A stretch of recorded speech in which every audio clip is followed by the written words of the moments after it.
Today we begin our study of limits in calculus. So as you can see in this house picture here, this is a foundation, just as the limits are a foundation for the rest of our year. If you build a strong foundation, your house of calculus will stand. So we're going to study limits at first, and we could study limits infinitely. There are so many things that you could discover just with limits. But for a basic introductory course to calculus, we got to hit the two big ideas, the derivative, which we will study immediately after limits and go for about half the year, and then the integral, which will be our second half of the year study. This will, for example 1, it would help you to have a calculator, and if you put y1, your function, and go to your table, these are all things that you should know how to do with a calculator. It'll be easier to plug in multiple values. So we have our graph x squared, and we're going to find f of 3, which ends up being 9, f of 2.9, which equals 8.41, and f of 3.01, which ends up being 9.0601. Now it's important to note that you have to have 3 decimal accuracy. So if you wanted, you could also write this as 9.060 for this class. So what do these values tell us about f in the neighborhood of x equals 3? So this is going to start introducing us to this idea of a limit.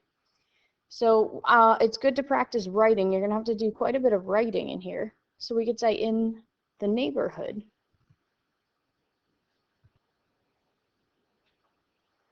of x equals 3. The y values approach 9 from both sides.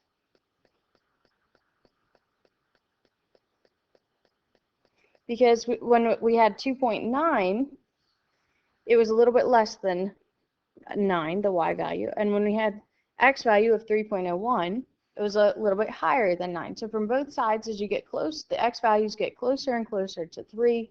The y values get closer and closer to 9. At x equals 3, the y value is 9. It's not approaching 9, it's not any other number, it is 9 at that value. So we're finally going to go where we can't go. So if you use your calculator to graph g of x here, you're going to notice that something's a little weird when you try to type in g of 3. You get an undefined value, error, or does not exist, depending on your calculator. B, g of 2.9, we get that same 8.41. And C, if we plug in 3.01, we end up getting that same number, 9.060, or you can add the 1, it's up to you. So similarly to the last problem, in the neighborhood of 3, x equals 3. Okay, if we look from the left side, 2.9, it's approaching 9. If we look on the right side, 3.01, it's approaching 9. So in the neighborhood of x equals 3, g of x approaches 9. So approaches 9. Okay, at x equals 3, g of x is undefined. So we have two different situations. Last time it was defined, this time it wasn't. And so we're going to look a little bit more at this when we go to example 4. So what we had in the last example, the interruption of the flow of the graph is called a removable point discontinuity, or hole. All it is you have a graph, you have a hole, and that graph continues nicely on the other side. So there's one single removable point there called a hole. Okay, so when we talk about limits, we're going to be approaching locations rather than looking at what's happening right there, okay? And maybe this bridge will give you a better idea of that. So if you wanted to smoothly and safely cross a chasm or chasm in your car, what three things would you need? Well, you would need to be able to have a road in, okay? You'd need to be able to have a bridge, and you need to be able to have a road out. So in this picture, you wouldn't be able to safely drive across because there's no bridge. Okay, we're missing that part, so your car would just crash into the water. So if we were going to build a bridge, would you know exactly where to build it to make crossing this smooth? And yeah, we would know that because we can see exactly where the hole is. We could see what part is missing, and that would be this piece right here. So the important idea with this is the existence or non-existence of the bridge. We consider that the function value is independent of the roads leading from the other side. So we have the limit from the left, the limit from the right. They exist. They're approaching this area, but there's a hole there. Okay, but that doesn't matter about what's approaching it. So for that same example we had in example 2, we're going to algebraically determine the coordinate of the removable point discontinuity or the hole. And from algebra or pre-calc, you should know how to do some of these things. We could factor out an x squared on the top, and we're left with x minus 3. All right, so you would want to cancel those out, but when you do that, you can only say when x is not equal to 3. So g of x looks exactly like x squared, except for when x is equal to 3, because we have a hole there.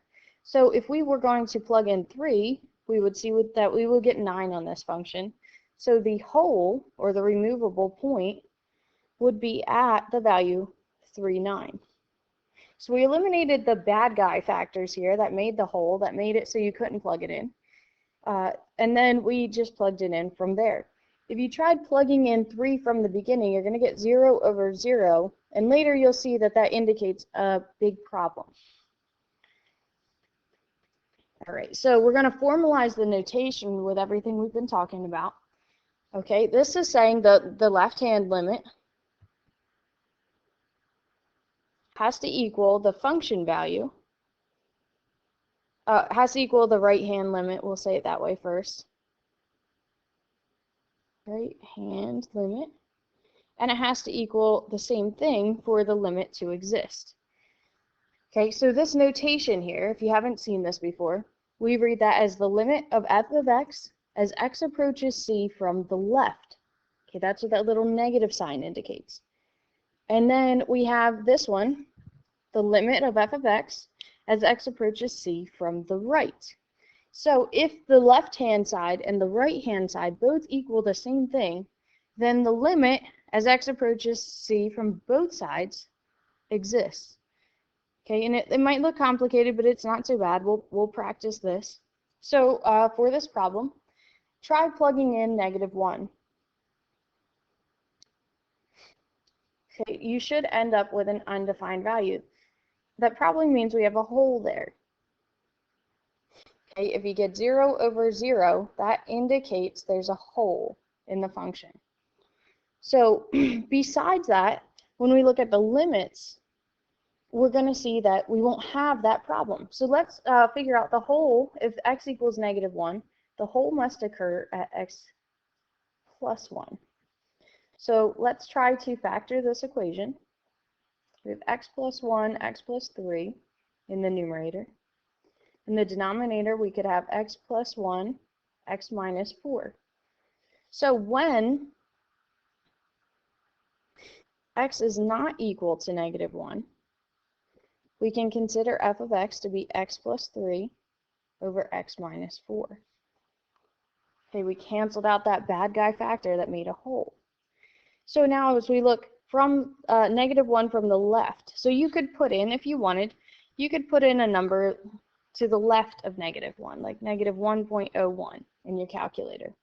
And you could see what it's getting close to. Then you could get a little bit closer negative 1.001. If you plug that in, what do the values approach? Or you could just plug in negative 1 to our new equation. So if you plug in negative 1, okay, we get 2 over negative 5. So we're going to get negative 2/5 for our left-hand limit. Now you're going to want to look at the right-hand side, okay, indicated by the plus sign here. Oops. Indicated by that plus sign. So pick numbers on the right side of negative 1.